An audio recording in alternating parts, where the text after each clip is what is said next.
Hi, I am Professor N.K. Pandey from Department of Physics, University of Lucknow. Today, I am going to talk on the Pauli exclusion principle. As I have already delivered some lectures on the selected topics in quantum mechanics and have already uploaded on the YouTube. And this is one that is going to be added to that. And first of all, let me welcome you to my video lecture. Pauli exclusion principle that was given by Wolfgang Pauli in 1925. Now, basically, the Bohr model of the hydrogen atom modified the understanding that electrons' behavior could be governed by classical mechanics. In classical mechanics, there was no quantum jump either in energy or momentum, rather, continuous values were observed and definite values were observed. There was no probabilistic approach. Now, in Bohr model, what happened? That this model gave the quantization of the angular momentum, the quantization of the Bohr orbit itself, the quantization of the energy. So this was the shift from classical world to the quantization world in the Bohr model of the hydrogen atom. This Bohr model worked well for explaining the properties of electrons in the hydrogen atom, undoubtedly. However, the model failed for many other heavier atoms, as it could not explain the hyperfine structure, the spectrum, and more so, this model gave the definitive value of the position of the electron in terms of its position in the orbit, as well as its angular momentum in that particular orbit, mvr is equal to nh cross. So position and momentum were given as having definitive values in the Bohr model, which was completely contrary to later development in the Heisenberg's uncertainty principle that predicted that position and momentum could not be determined simultaneously. So these and some other failures in the Bohr model in the explanation of various atoms gave way to what we call the quantum mechanical model. So in 1926, Schrdinger proposed the quantum mechanical model. The quantum mechanical model of the atom is framed mathematically in terms of a wave equation. We call that the Schrdinger wave equation. And this Schrdinger wave equation is in itself postulate just like the special relativity or the laws of thermodynamics.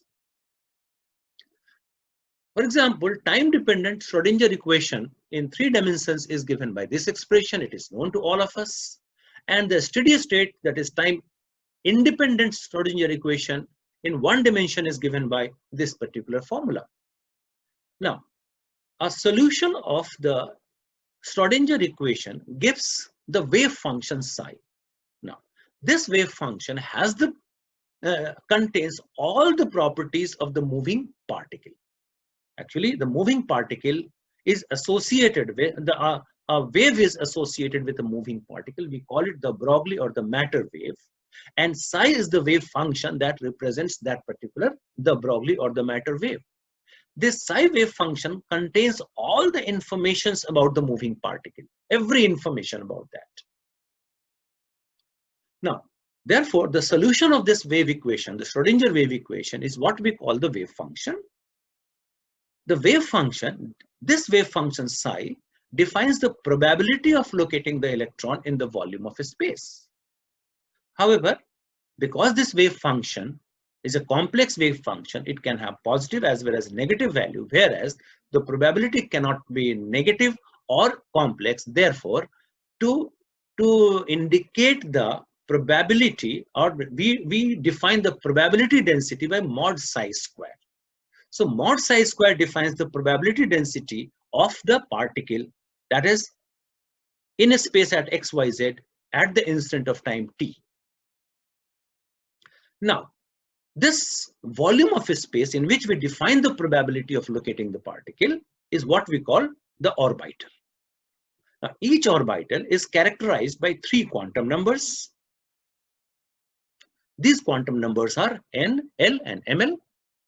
So the Pauli's exclusion principle says that no two electrons in an atom, one single atom, no two electrons in an atom can exist in the same quantum state. Now, each electron in an atom therefore must have a different set of quantum numbers n, l, ml, ms. So since Pauli came to the conclusion about this principle from a study of atomic spectra, hence this principle is completely empirical one. The principle governs the electronic configuration of atom having more than one electron. If in an element the spins of the two electrons are in same direction so that the total spin is 1, then no transitions are observed in the element from the ground state or vice versa. However, if the spins are in opposite direction so that the total spin is 0, the transitions are observed from the ground state and vice versa. Now, in the missing state, therefore, the quantum numbers of both electrons would be having like n is equal to 1, l is equal to 0, ml is equal to 0, ms is equal to half. So ms will be half for both. However, in the state that exists, one of the electrons will have half and the other must have minus half to have the two separate quantum states for two electrons. Thus, every missing atomic state involves two or more atomic electrons with identical quantum numbers. Now, to understand exactly in the current perspective, the Pauli's exclusion principle, let us consider one of the particles to be in the quantum state A and the other in the quantum state B. Now, since the particles are identical, the probability density mod psi square of the system remains unaffected if positions are exchanged with one in state A replacing the one in state B and vice versa. So, since the probability density does not change, so mod psi square 1, 2 should be equal to mod psi square 2, 1. Let the wave function psi 2, 1 represent the exchanged particle, then it may be expressed as, if psi 2, 1 represents the exchanged particle, we can express it like psi 2, 1 is either equal to psi 1, 2 or psi 2, 1 is equal to minus psi 1, 2. That is, either it reverses the sign or it does not reverse the sign. Wave functions unchanged by exchange of particles are said to be symmetric, and those reversing sign upon exchange are said to be unsymmetric. So let us understand the distinction between the symmetric wave function and as antisymmetric wave function. Like the first one, psi 2, 1 is equal to psi 1, 2 represents a symmetric wave function, whereas psi 2, 1 is equal to minus psi 1, 2 represents an anti-symmetric wave function. Now, if particle 1 is in a state A and particle 2 is in a state B, the wave function of the system I'm talking system of two particles. So if particle 1 is in a state A, particle 2 is in a state B, then the wave function of the system of two particles may be expressed like what we do in the mathematics by parts. That is, wave function in system 1 is equal to psi A 1, psi B 2. That is, in the state A we have particle 1 and in the state we have particle 2. And this is what we call the wave function of the system as a whole. Now, if it has been exchanged, the particles have been exchanged, and particle 2 is in a state A and particle 1 is in a state B, then the wave function of the system can be written as psi 2 is equal to psi A 2. That is, particle 2 is in now state A and particle 1 in state B, that is psi B 1. Now, the two particles are identical. We have presumed the two particles are identical. We have presumed it in the beginning. So, whether psi 1 describes the system or psi 2 describes the system, we cannot be sure. Either of the two can describe the system. The probability that psi1 describes the system of the two particles at any moment of time has the same probability as that psi2 describes the system at that point of time. The probability for both remains the same. It may be assumed here, we may assume here that the system spends half the time in configuration having wave function psi1 of the system and the other half in the configuration of the system with wave function psi2. In that case, a linear combination of psi1 and psi2 may describe the system appropriately. So there are two such combinations possible with psi1 and psi2. The combination for symmetric one, psi symmetric is equal to 1 by root 2 psi a1 psi b2 plus psi a2 psi b1. For antisymmetric one, we have psi a is equal to 1 by root 2 psi a1 psi b2 minus psi a2 psi b1. Now mind it, root 2 factor is required to normalize psi symmetric and psi antisymmetric. Now exchanging particles 1 and 2 leaves psi as unaffected because that is a symmetric function, while it reverses the sign of psi a because it is antisymmetric function. So now two cases arise. What are they? Behavior of particles in a system whose wave functions are symmetric. So in that case, both particles 1 and 2 can simultaneously exist in the same state. Mind it, there are two cases we are now analyzing based on what we have got in the previous case, the symmetric one and the antisymmetric one. So there are two cases that are arising. Number one, behavior of those particles in a system whose wave functions are symmetric. That is, both particles 1 and 2 can simultaneously exist in the same state, that is with A is equal to B. And the second case is behavior of particles in a system whose wave functions are antisymmetric. That is, if we put A is equal to B, then psi A becomes 0. That is, what is the conclusion here? The two particles cannot be in the same quantum state. So if we have two particles having antisymmetric wave functions, then the two particles cannot exist in the same quantum state. Now, here is the catch.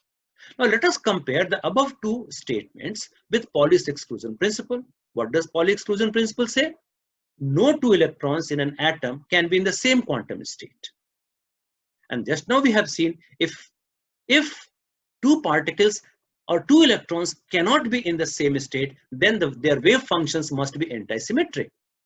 That means we can conclude systems of electrons described by wave functions that reverse sign upon exchange of any pair of them obey Pauli exclusion principle.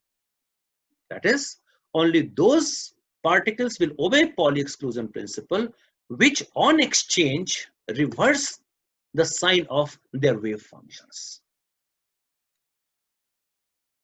The results of various experiments show that all particles which have a spin of half have wave functions that are antisymmetric to exchange of any pair of them. Right. Such particles like protons, neutrons, electrons, they obey the exchange principle when they are in the same system. That is, when they move in a common force field, each member of the system must be in a different quantum state. Particles of spin half are often referred to as Fermi particles or fermions. Opposite to this, particles whose spins are 0 or an integer have wave functions that are symmetric on exchange of any pair of them. These particles do not obey exchange principle. Particles of 0 or integral spins are often referred to as Bose particles or bosons. So we have a generalized Pauli exclusion principle. The Pauli exclusion principle says that no two identical fermions can simultaneously occupy the same quantum state. All fermions and particles derived from fermions such as protons, neutrons, they obey Fermi-Dirac statistics. This includes obeying the Pauli exclusion principle.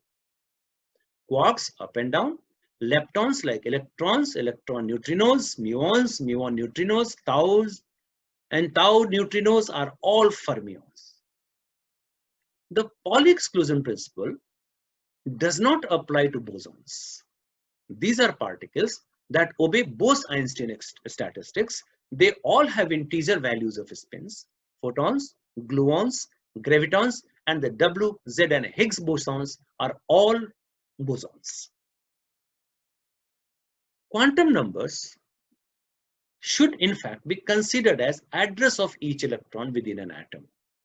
And each address has 4 components. And no 2 electrons can have the exact same address. Now here, what are the 4 components? The principal quantum number n, the azimuthal quantum number L, now then ml, then spin quantum number ms.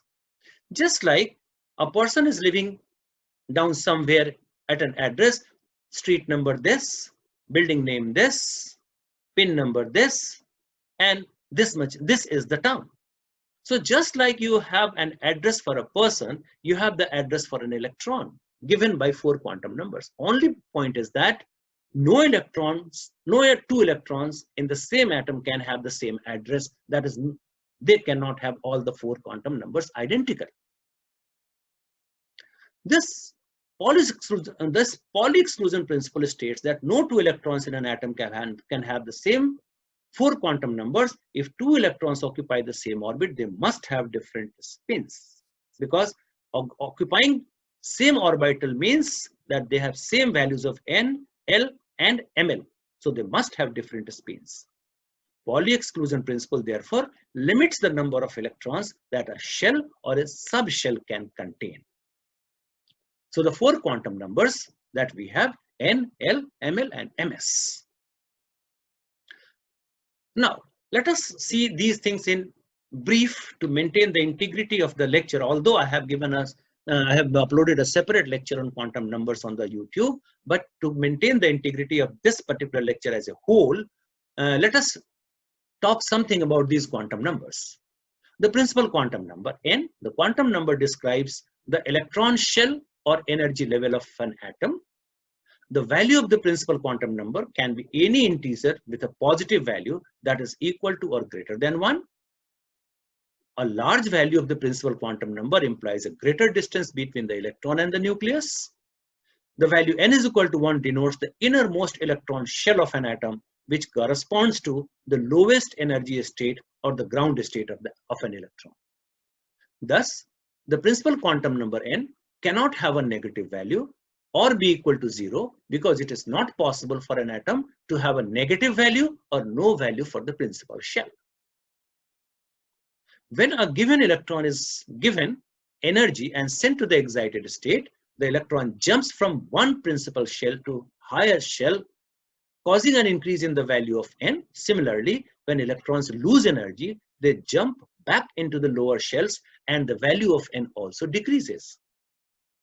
The increase in the value of n for an electron is called absorption, emphasizing the photons or energy being absorbed by the electrons. Similarly, the decrease in the value of n for an electron is called emission, where the electrons emit their energy. Next one, the azimuthal quantum number L. The angular or orbital quantum number describes the subshell and gives the magnitude of the orbital angular momentum.